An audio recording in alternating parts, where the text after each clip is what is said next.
Good afternoon. Well, it's a beautiful day here. It is humid again, though, which is kind of too bad. But it is beautiful, too. Um, yeah, I'm going to plug in my little fan here again. That seems to be helping some. Plug it into my power bank. I don't know what you can see there, but we'll just turn it on here. Takes the edge off a bit. Anyway, I'm going to tell you a story. I don't think I've told this story before. It's a bit of a story about how big a prick I can be if I get pushed far enough. But it's kind of a comical story, too, looking back on now. But it's also a story about corruption in my hometown. And basically, when I lived above the bank in Perth, I lived there for 28 years. And there was a period of time where I had these neighbors underneath me who used to party until 6 or 7 in the morning, and then they go to sleep and sleep all day. And I had had several months with no sleep anyway. And it wasn't even just regular partying, like with loud music and stuff. They used to blast heavy metal music all night long. It just never stopped until like 6, 7 in the morning at top volume, to the point where my dishes were rattling in my cupboards and stuff like that. It was that loud. They used to throw small pieces of furniture and bottles and things at passers-by on the street and at cars from their windows. One night at 4 in the morning, they blew up their couch with an improvised explosive device. That they had made this explosive, and they blew up their couch. I heard them down there chanting, "Light her up, light her up." And then I heard boom, and the whole building shook, the windows all rattled and everything.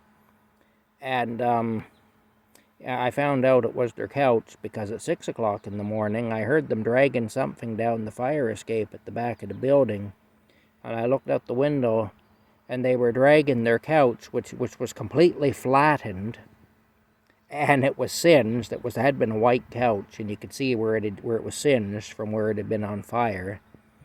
And they dragged that down the fire escape, and they threw it into some random pickup truck that somebody had left on the street overnight. The truck didn't belong to any of them. And one of them says, "Moving out," and then they all started laughing anyway. Now, they were police informants. They actually were informants for the Ontario Provincial Police, and therefore they were allowed to commit crime. And I had had incidents before where I had had run-ins with police informants in my town. There was a lot of corruption in my town with the police and everything, and a lot of drugs. And it was a pretty town, but it had a nasty underbelly that if you were just there to visit, you'd never know about, but it was bad. Anyway, the police used to protect these people, these informants. So they were exempt from being held accountable for any crime they committed. I remember the guy's car used to sit in the handicapped parking space on the street all day. And the commissionaires who monitor the meters and write parking tickets and stuff, who enforce parking regulations, they would come around and they wouldn't ticket that guy's car, even though it was in a handicapped spot with no handicap permit or anything. It had no business being there. You'd see a ticket on the car in front of it because it had been parked in excess of 2 hours. So you'd know they'd been there, but they wouldn't ticket that guy. Anyway, I did find out he was a police informant, and that's why they weren't ticketing him. But anyway, I got tired of it. After several months of no sleep, I got tired of it. We had an elderly lady in the building who I kind of looked out for because she really had next to nobody. And she wasn't getting any sleep or anything. She was in her 80s. Sweet old lady, you know. An old Greek lady. She was actually a survivor of the Holocaust. She had been in a concentration camp during the war and stuff. You know, it was terrible what she'd been put through. Anyway, she called the police on them, and the police told them that she had called on them, and then they started making death threats against her. That's what these people were like. This is the same lady that my landlord called a whining old cunt. You know, same lady. Anyway, Yeah, it was terrible. But one night I was just sick of it. I was fed up. So what I did was at 7 o'clock in the morning when the noise died down and they went to sleep, I fired up the old stereo hi-fi and I turned the speakers down so they were laying down on the fronts of them were laying down on my hardwood floor. So it would go straight down into their place. And my living room was above their bedroom. And so when they were going to sleep, I started playing Sarah Smile by Hall & Oates, which I know is a song they'd hate because they liked Iron Maiden and stuff like that, Ozzy Osbourne and stuff. So I just played the opposite of that anyway, Sarah Smile. Remember Sarah Smile by Hall & Oates? Complete opposite of that anyway. That's what I played. And I played that at top volume right down through the floor from 7 in the morning until lunchtime. And I had a tire iron I kept beside my front door in case of trouble. And I figured if they want to come up and critique my musical taste, I'm ready for them. Now, I would have been punished severely for that because these were protected people, but I didn't care. If I get mad enough, I won't care. I was completely fed up.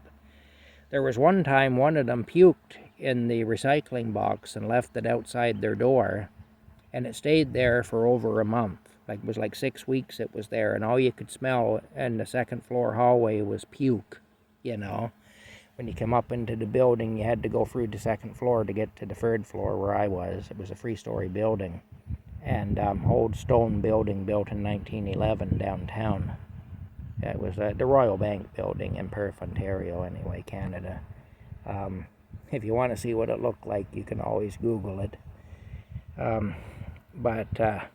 was it now?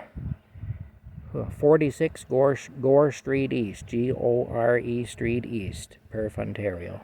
That was Canada. That was my address. I lived in apartment number 8. But anyway, these people, that's what I did. I never did hear anything about it. Never, there was never any trouble over it or anything. But I'm sure I kept them awake anyway for the morning. Probably did upset them. But I had a neighbor who was a shift worker, and he complained about them because he wasn't getting any sleep, and it was affecting him. And the guy made a death threat against my neighbor, and my neighbor was friends with an OPP officer. And he asked this OPP officer, now, if this guy attacks me and I have to defend myself and I hurt him, what'll happen? And the cop told him, my advice to you is to move. Because if he hurts you, nothing will happen. But if you hurt him, you go to prison for a very long time. Because he's an informant and he's protected. So that's how I know anyway that this guy was an informant. Just a real rat bastard anyway, Just horrible. But there it is. That's the story of the fellow, of one of my neighbors anyway, years ago. And how I dealt with him. After I did that, I did notice for a few days at least they quieted it down. But then it started up again.